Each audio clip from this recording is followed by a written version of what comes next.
Delmarva Today with Don Rush. Mae West was a trailblazer over time, criticizing social mores with wit and panache. Welcome to Delmarva Today. This is Don Rush. She began performing at an early age to become the highest-paid film star during the Great Depression. Many still know her famous lines that she delivered with a slight glance and a smile. Ileana Kadushin and James Harrell have attempted to capture the essence of this famous woman in a short play at Salisbury University. And we have her in the studio this morning. Welcome to the program. Thank you, Don. Happy to be here. So how did you decide to write this play and become so interested in this very iconic figure? Well, I think we'd all heard the most stereotypical sides of Mae West, right? The come up and see me sometime and all the sort of almost cartoonish stereotype about her.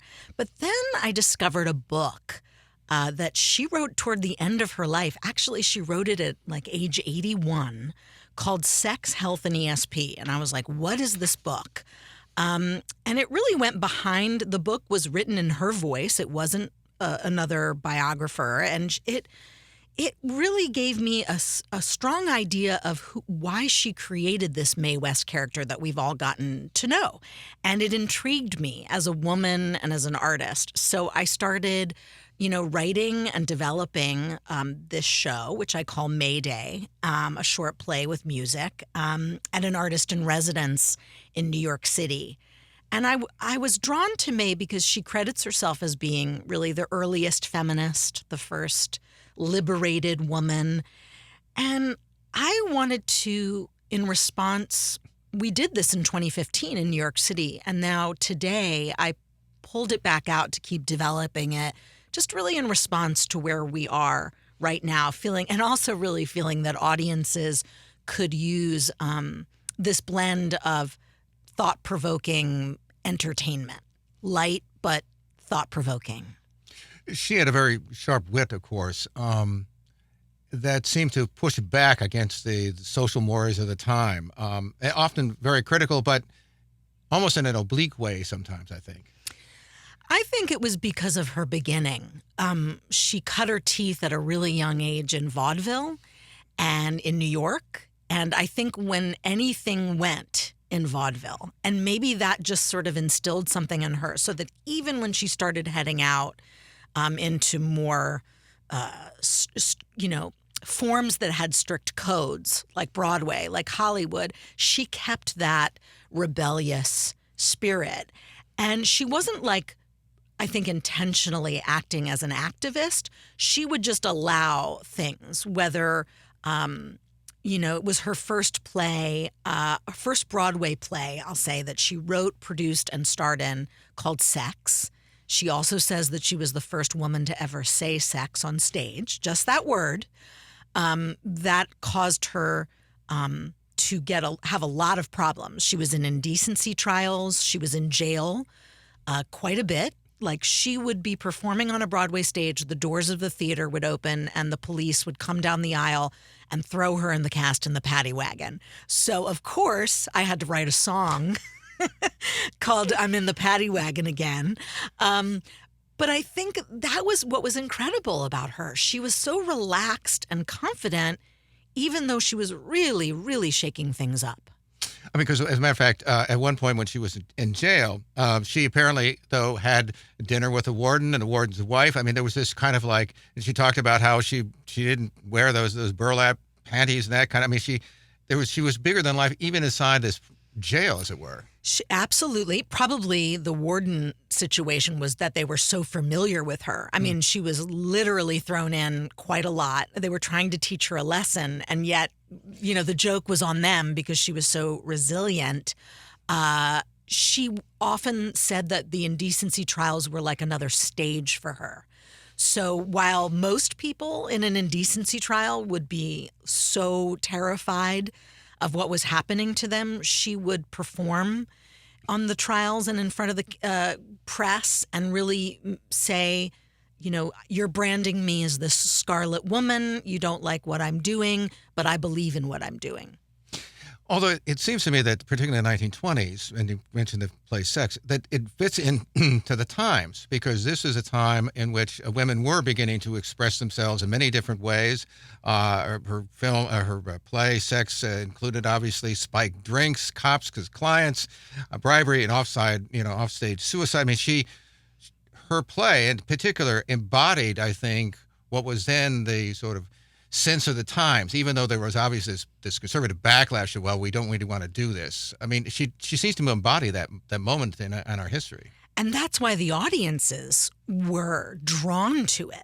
I mean, there's a reason why her Broadway plays were standing room only, why during the height of the Great Depression, Americans who were struggling and had such little money were spending what pennies they had to go see Mae West films, because she struck a chord that in times of heaviness and darkness, that there's this sort of wanting to feel free, feel joy, feel like people could express themselves and get out of just survival mode.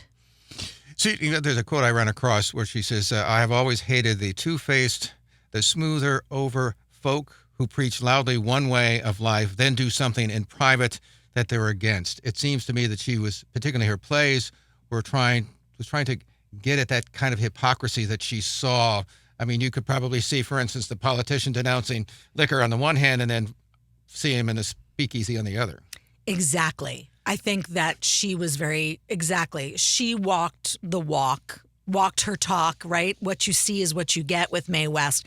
And she was very sensitive, especially, I would say, with women, about this idea that women had to present themselves in a sort of a appropriate, feminine way, and yet then could live their lives. Now, she would often say that freedom of expression and sexuality, she'd say something like, I don't believe in nudity on stage. It wasn't as if she took all her clothes off on stage, but it was about embodying herself the way that she felt she should be allowed to do, and that people in their private lives should be allowed to do what they want to do. And she had her beliefs, and her play The Drag, where she worked with many men who were homosexuals. And at the time, that was a really big deal. People couldn't understand why she was hiring gay men in her shows. She just did what she felt like was right and took the flack. She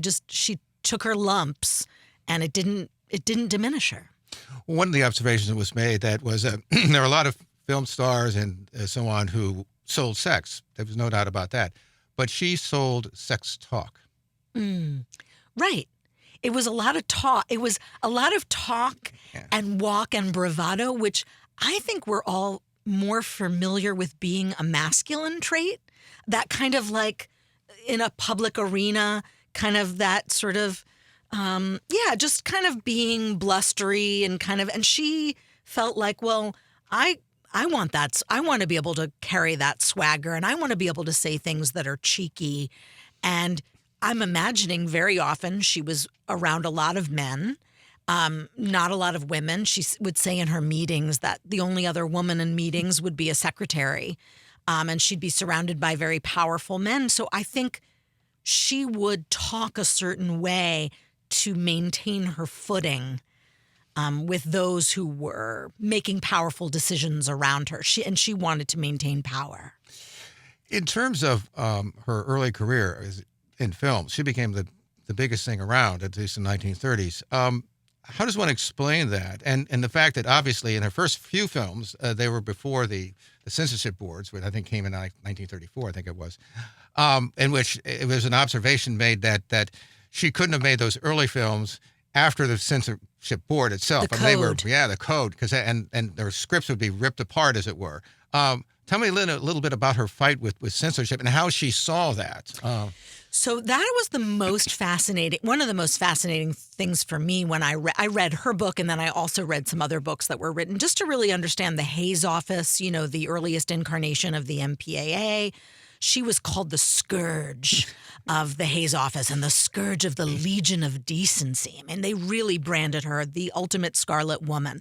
However, despite the fact that the code said, don't do this and don't do that, And the code was flexible, by the way, for men, but not flexible for women.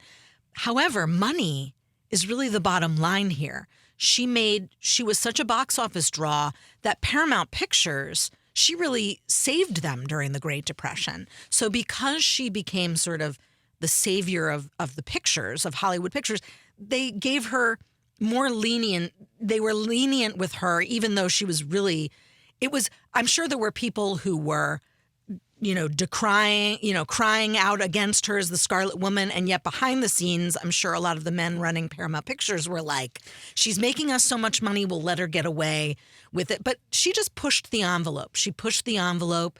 And, there's just this great story about her discovering Cary Grant. She's talking to producers, and they tell her that the leading man that she wants for one of her films is not available, but they want him, so they're going to delay the picture. And she's like irate. So she walks out to the lot, on the Hollywood lot, to cool off, she says. And she sees Cary Grant just standing there. I'm sure he was hanging around trying to get some noticed. Right, exactly. So she says, he's standing over there and he's looking very tall, dark, and handsome, smoking. And she looks at him and she, goes back into the producers and she says, you see that one? If he can talk, I'll take him. And she just told all the newspapers and all the press, credited him starting his career. So that kind of power and swagger, I think, kept the balance between the people. And it didn't keep her out of trouble, right, but it would just keep her just enough out of trouble to keep going. Because one of the things that struck me is that when the board came in, they would submit these scripts. Matter of fact, some of them, she'd add a bunch of lines that she knew weren't gonna get in. But in the end, it was not so much the words that were on the page, but then the way she said it. There would be a little moan or a flick of an eye or whatever it is that made it salacious, that she was able to go beyond the words on the script. Her delivery was considered obscene. And isn't that amazing? Or you talked earlier, we were talking about her walk. Mm-hmm. This is when they were really pulling apart a woman's presence. And this is what fascinates me today in bringing this to modern audiences for Women's History Month, is that we could really pick apart. She would say that the indecency trials were about her body, were about the way she moved her body, the way she talked, the way she wielded her energy. I don't think women today could even fathom being picked apart that much. So in a sense, the idea behind the show, May Day, is that she comes back to check on the women's liberation movement today. And, really is saying to women, you get away with so much more. And yet there is still something about women's energy and women's wielding of power that is still seen as very threatening to our overall system. Talking about censorship, you have a piece in the play about that. Why don't you go ahead and read a little bit about what she says about censorship? It ain't what you do, it's the way that you do it. That's what gets results. Boy, did I learn that was true. I brought on censorship. I guess you could say that censorship made me. You can go way further today than we could. I mean, these indecency trials in my time, they were based on the idea that if you keep people ignorant, you will save their morals. I don't share in this belief. And I came back today to check on the women's liberation movement. See what's happening here in America since I left this earthly plane in 1980.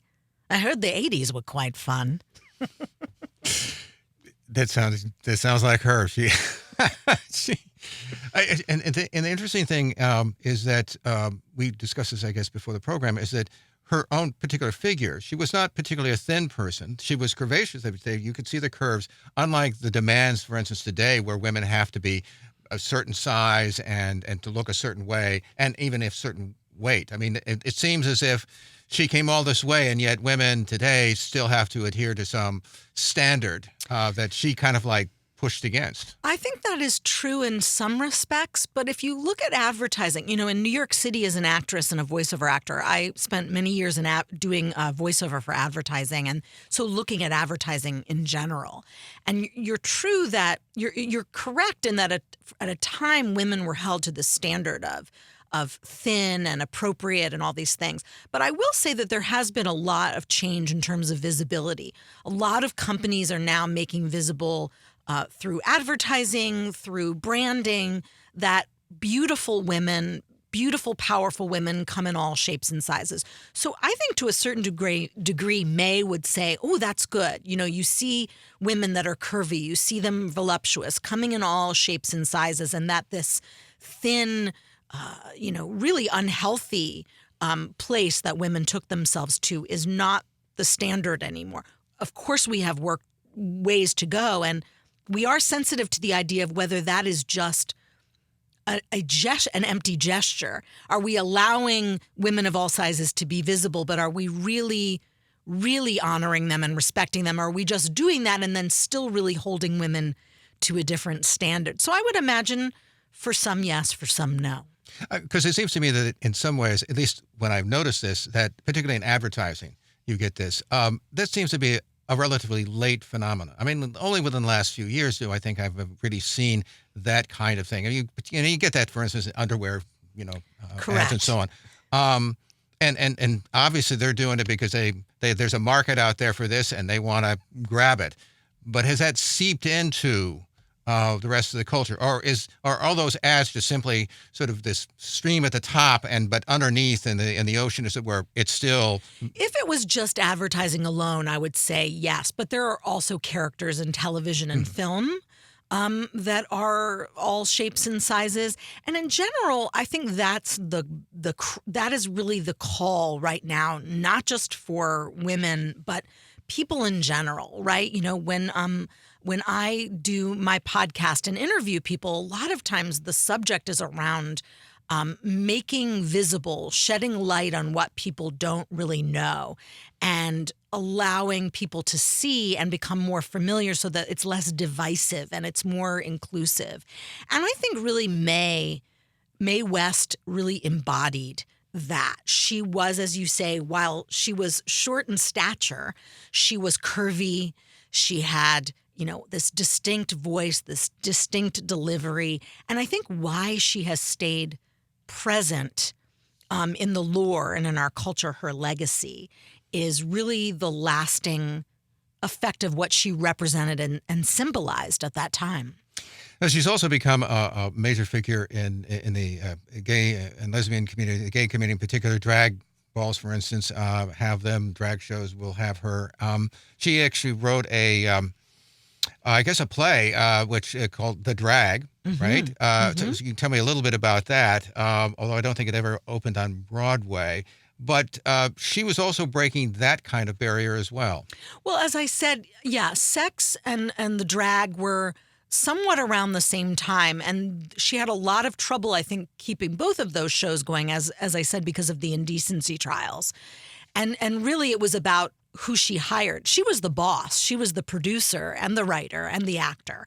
So she was hiring cast members that were gay men and were just, as you said before, showing off stories that were true to what was happening, in the culture. And it was being projected on her that she was an activist or that she was foisting her views on people. And she was like, no, I'm giving people an opportunity to be seen and heard.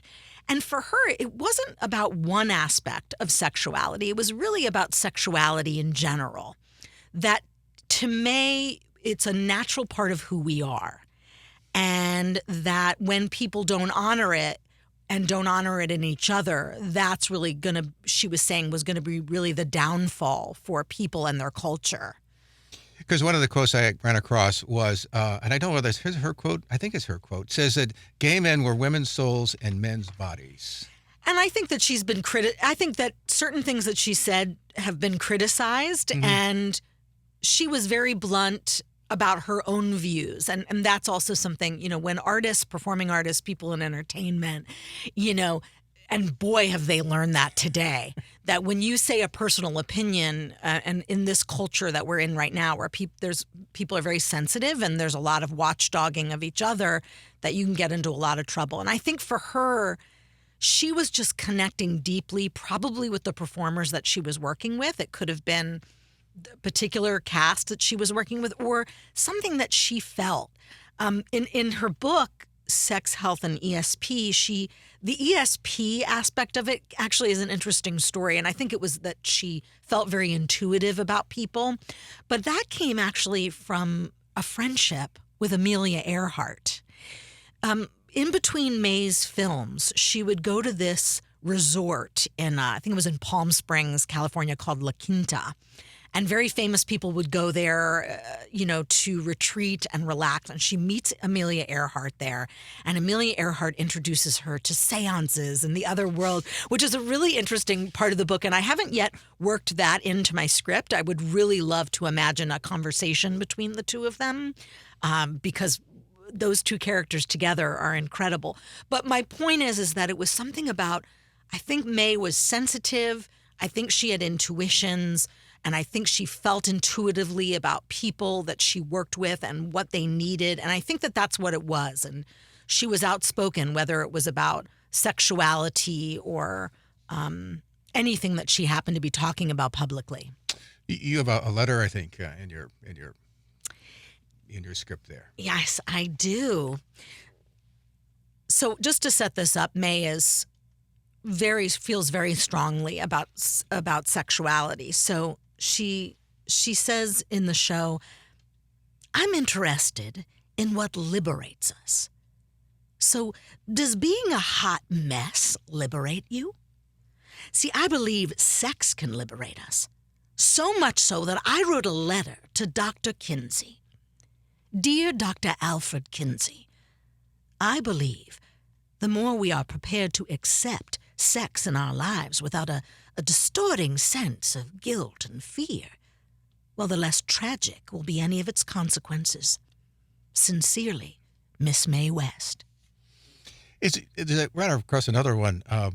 She's got a zillion quotes, right? But one of them that apparently is, for a long time I was ashamed of the way I lived, and the person responds, "Well, you mean to say that you've reformed?" And she says, "No, I just got over being ashamed." Right. And I think that that's what she means, that this was a strong statement that any guilt or fear that one would carry around their sexuality or somebody else's was going to have, and this is prophetic. I mean, she's talking, this is a long time ago. I mean, not so long, but long enough, where it's really prophetic in terms of seeing the tragedy that would ensue in our culture. And we've seen that. And what I mean by that is in the form of violence against people based on their sexuality, people not feeling supported in their own circles, their own families, and it leading to tragically taking their own lives, whether people feel like it keeps them from having a happy life or the career that they want. So just in this very short piece of writing to Kinsey, who Dr. Alfred Kinsey at the time was everything about looking at this scientific and sort of comprehensive view of human sexuality, right, from when we're little until we're older. So May was speaking to that, It's one of the things that I wonder about is, as you talk about the idea that she comes back, right? And maybe there's some indication, I guess, is that in the 1960s in particular, there was this sort of a cultural explosion that took place, in which suddenly not only were women finding their own liberated space, beginning to, you had obviously minorities, the civil rights movement, the gay rights movement, which really starts to take off, Stonewall, 69, that there was this whole breaking of these social restrictions that she had actually endured all of her life. I don't know whether she said anything about those. I didn't see anything in reference to it, but what do you think she would have thought about that? Well, I think she speaks to it a little, if I'm remembering correctly, in her book in Sex, Health, and ESP, because that came later on. So that would have been mostly her summarizing her life, but also that time period that you speak of. I think she was pleased with the liberation. I'm sure it looked differently than it looked in her time. So I'm sure she felt slightly an outsider. It's interesting to note that between 1943 and 1978, she would only star in like 3 more films because she was offered a lot of other things, but they really, if it wasn't a role that she wanted, it and didn't fit her sort of what she wanted out of herself, she wouldn't take it. But she became more of a cultural icon in that time. I think people started to hold her up during those changes. And it's interesting to know that her counterculture appeal really appealed, and the student body of UCLA voted Mae West Woman of the Century in 1971 in honor of her relevance as a pioneering advocate for sexual frankness and as what they said, a courageous crusader against censorship. So I think by that time, while the culture was changing, she was seen as kind of campy, and she was seen as more of a cultural icon, I think, than her feeling like maybe she had a place. Like, time had moved on. She was at the height and during the Great Depression. And then I think as she got older, and as we saw with women, and that's changed today, but at that time, as women got older, their relevancy, their social currency in society would diminish. So I'm sure there were aspects of it that she loved and really appreciated, seeing that liberation. And I'm sure she also felt a little bit like an outsider. Well, that seems to be a role that she often played. I must ask you, finally, W.C. Fields. She played one film. My Little Chickadee. And so what was that relationship like? And in terms of symbols, I mean, he seemed to represent just, this sort of masculinity thing and this kind of looking down at people. I mean, that kind of thing. That's saying inappropriate things. Exactly. I mean, what was your sense about that? Well, he was known. I actually just came across a record of recordings of him, all these quotes that somebody put together on vinyl. And he just, where he was like her, it was almost like, in their own ways, they were different, but female and male counterparts of the same coin, saying things that most people wouldn't say, kind of brash, kind of, highly entertaining. So they star in this film together. And I think by the time this happened, I think it was 1940, yeah, she was already really formidable on her own, as was he. And I think she spoke to it a little bit in her book, where she didn't like to feel like that they were dependent on each other. They were equal star power in a film. And I have to imagine, and she alluded to this a little bit, that while they could probably both appreciate that they had a lot of star power and that together they were going to fill the coffers of the box office with lots of shekels, but that I imagine that they also, probably threw a lot of barbs at each other. And he would try to control her at times and would find that was a fruitless effort. But I think that they, would they probably hang out outside of the Hollywood set? Probably not. But I think they appreciated that there was something about their chemistry. I mean, as a matter of fact, as you do this, obviously are going to continue to develop the play. What kind of aspects do you think you expect to explore as maybe you expand this script? Right. So right now, Mayday is a short play with original music that I've written with my husband, James Harrell, who we do a lot of creative work together, and we co-host the Know I Know podcast. And Mayday, I think, has a lot of potential. I see even more potential for her connecting with women of today, maybe even more looking at what's happening today for women in culture and maybe speaking to it from her perspective. As I said, maybe some of those relationships with Amelia Earhart, with W.C. Fields, with maybe other prominent people of the time. I think that could be, there's a lot of potential to see where it goes. And I'm just excited that we've reignited it this year and, really excited to perform it at Salisbury University. Well, we've been speaking with Ileana Kadushin, and she has stars in a two-person play, I guess it is, about Mae West called Mayday, and will also be on the campus of Salisbury University. But I suspect that we will see you then perform it in other venues, I think, down the road. Exactly. Yeah, so it's coming up very soon, Tuesday the 29th at 8 o'clock at Fulton Hall. And then, yes, I imagine we're going to try to find some other opportunities here on the Eastern Shore and beyond, because I think Mae has a lot to say to audiences, and I think they'll have a really good time hearing it. I'm certainly sure they will. I appreciate you taking the time to stop by with us. Thank you so much for having me. This has been Delmarva Today. I'm Don Rush. Thanks for listening.